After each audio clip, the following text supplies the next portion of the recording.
এবারে নিউ ইয়ারে একটু নতুন ধরনের চিকেনের রেসিপি বাড়িতে ট্রাই করতে পারো। আজকের রেসিপি হচ্ছে চিকেনের ভুনা মশালা। এটা কিন্তু বানিয়েছি পুরোপুরি রেস্টুরেন্ট স্টাইলের।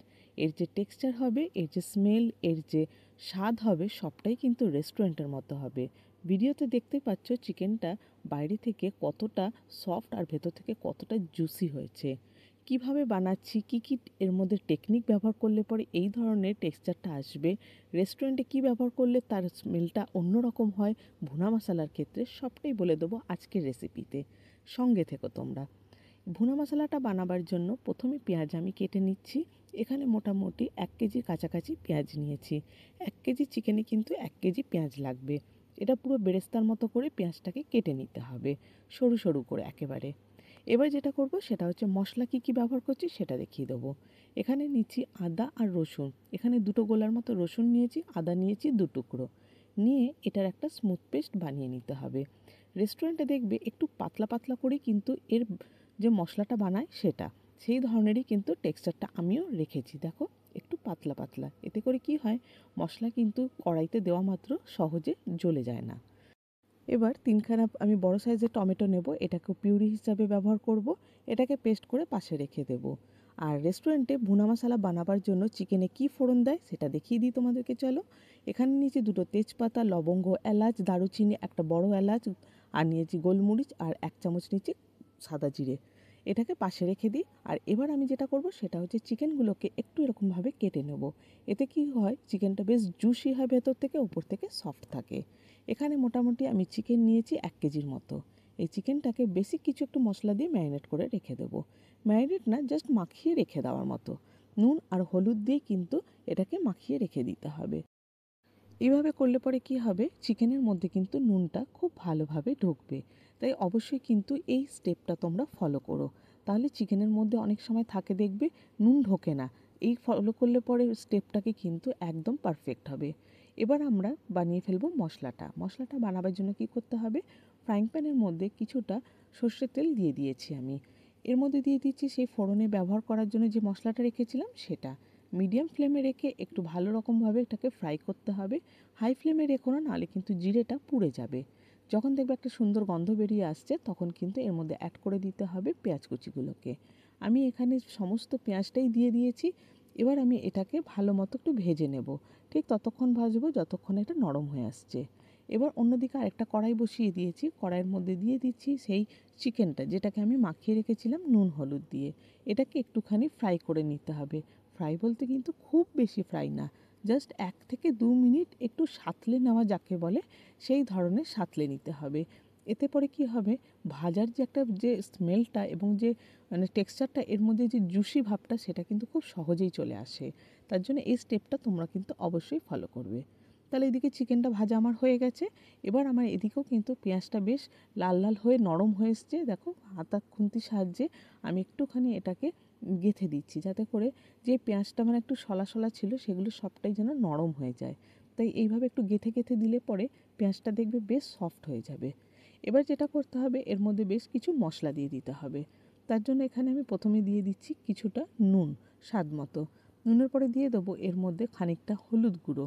হলুদ গুঁড়োর পরে এর মধ্যে স্বাদ মতো দিয়ে দেবো লঙ্কার গুঁড়ো। বলে রাখি, এই যে ভুনা মশলাটা করব, এটাতে কিন্তু কোনো রকমের জিরে ধনে কিন্তু আমি এখানে ব্যবহার করব না। এবার দিয়ে দেবো এর মধ্যে কাশ্মীরি লঙ্কার গুঁড়ো। এবার সমস্ত উপকরণগুলোকে দিয়ে একসাথে খুব ভালোভাবে মিক্স করে নেব। একটু সময় ধরে মিক্স করবে, কারণ যেন কাঁচা গন্ধটা যেন পুরোপুরিভাবে চলে যায়। যখন দেখবে এরকম বেশ ভালোভাবে সুন্দরভাবে মিক্স হয়ে এসছে, এর মধ্যে আমি অ্যাড করে দিচ্ছি এই সময় টমেটো পিউরিটা। টমেটো পিউরিটাকে দিয়েও কিন্তু খুব ভালোভাবে কষিয়ে নেব যতক্ষণ না তেল ছাড়ছে, কারণ টমেটোর একটা কাঁচা গন্ধ থাকে। এবার মাঝখানে আমি দিয়ে দিচ্ছি ফ্লেভারের জন্য একটু কাঁচা লঙ্কা কুচি। ঝালটা কিন্তু যে যেরকম খাবে সেরকমই দিও, কারণ এটা কিন্তু আমি একটু বেশ স্পাইসি বানাচ্ছি। তাই কিন্তু ঝালের পরিমাণটা আমার এখানে একটু বেশি আছে। এবার দেখবে বেশ এরকম তেল ছেড়ে আসছে যখন ওপর থেকে, তখন এর সময় আমি দিয়ে দেবো এর মধ্যে কিছুটা ফ্যাটানো টক দই। আর টক দইয়ের মধ্যে তো সবাই জানো ফ্যাট থাকে, যেই কারণে টক দই দেওয়া মাত্র কিন্তু এখান থেকে তেল আরও রিলিজ করবে। তাই কিন্তু বেশি অতিরিক্ত তেল দিয়ে কিন্তু চিকেনটাকে রান্না করার দরকার নেই, কারণ চিকেনও কিন্তু এরপরে অনেকটা তেল ছাড়বে। ব্যাস সমস্ত উপকরণগুলোকে একটু সময় নিয়ে হাতে করে একটু মিক্স করে নেবে এইভাবে। এবার আমি এর মধ্যে দিয়ে দিচ্ছি একটুখানি জায়ফলের গুঁড়ো। জায়ফলের গুঁড়োটা দিলে পরে না গন্ধটা খুব সুন্দর হবে। বলেছিলাম না রেস্টুরেন্ট স্টাইলের বানাবো, সেই জন্যই কিন্তু এই ধরনের স্টেপগুলোকে বা এই ধরনের মশলাগুলোকে অবশ্যই তোমরা ফলো করবে। তাহলেই কিন্তু তোমরাও বাড়িতে পারফেক্ট কিন্তু চিকেন ভুনা মশালাটা বানাতে পারবে রেস্টুরেন্ট স্টাইলের। খুব ভালোভাবে মিক্স করে নিচ্ছি। তবে একটা কথা বলে রাখি, এখানে কিন্তু কষাবার না খুব একটা দরকার পড়ে না, যেহেতু পেঁয়াজ ভাজা হয়ে গেছে। আর মশলা বলতে একেবারেই বেসিক মশলা, যেগুলো কিন্তু খুব সহজেই খুব ভাজাটা হয়ে যায় এবং কষানোও হয়ে যায়। তাই আর কিন্তু এখানে কষাবার দরকার নেই। চিকেনটা দিয়ে মশলাটাকে ভালো মতো এইভাবে মাখিয়ে নিয়ে এতে জল ঢেলে দেবে। জল ঢেলে দিয়ে এটাকে এবার স্লো কুক হতে দেবে। এটাই কিন্তু সময় লাগবে হতে। মোটামুটি আমি এখানে আধা ঘন্টার জন্য স্লো কুক হতে দেবো। তবে আধা ঘন্টা মাঝে মাঝে একটু নাড়াচাড়া করে নেব। আধা ঘন্টা পরে তোমাদেরকে খুলে দেখাচ্ছি। দেখো চিকেনের কিন্তু ঝোলটা পুরো একদম পারফেক্টলিভাবে কিন্তু রেডি হয়ে গেছে। একটু এই সময় দিয়ে দিচ্ছি গরম মশলা গুঁড়ো, যেটা কিন্তু একেবারে চিকেনের মাত্রাটাকে অন্যরকম করে দেয়, মানে স্মেলের দিক থেকে। তা এবারে আমি যেটা দেবো সেটা হচ্ছে খানিকটা কাসুরি মেথি। কাসুরি মেথি দিলে কি হবে, রেস্টুরেন্টে যেই ধরনের একটা বেশ সুন্দর গন্ধ বেরোয় না চিকেন ভুনা মশলা থেকে, সেই ধরনের কিন্তু গন্ধ আসবে। আচ্ছা, যারা যদি কেউ ভাবো যে একটু ঝোলটা কমাবে, তারা কিন্তু ঝোলটাকে একটু কমিয়ে দিতে পারো। আমি এখানে সেমি গ্রেভি রাখবো আর একটু ঝোলটাকে টানিয়ে নেব।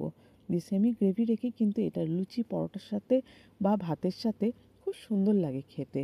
চিকেনটা তোমাদেরকে একটু ভেঙে দেখিয়ে দিই। দেখো চিকেনের ভেতরটা কতটা জুসি হয়েছে আর উপর থেকে কতটা সফট হয়েছে। এবারে নিউ ইয়ারে যদি ভাবো একটু নতুন কিছু ট্রাই করবে, তাহলে বলবো চিকেন ভুনা মশলা কিন্তু অবশ্যই ট্রাই করো। রেসিপিটা বানিয়ে কেমন খেলে সেটা কমেন্টে জানাতে ভুলে যেও না। ভালো লাগলে পরে একটা লাইক করে দিও। আর আমার চ্যানেলে থাকা নতুন বন্ধুদের বলবো, যারা চ্যানেলটাকে এখনও সাবস্ক্রাইব করোনি তাদেরকে বলবো একটু সাবস্ক্রাইব করো, পাশে রাখা বেল আইকনটাকে অবশ্যই ক্লিক করবে, যাতে করে যখনই নতুন কোনো ভিডিও আপলোড করবো তার নোটিফিকেশন সরাসরি তোমরা আগে পাবে। তাহলে আজকের ব্লগটা এখানেই শেষ করছি। নতুন একটা ব্লগে নতুন একটা রেসিপি নিয়ে খুব শিগগিরই তোমাদের সাথে আবার দেখা হবে। হ্যাপি নিউ ইয়ার তোমাদেরকে অ্যাডভান্সে জানিয়ে দিলাম। টাটা।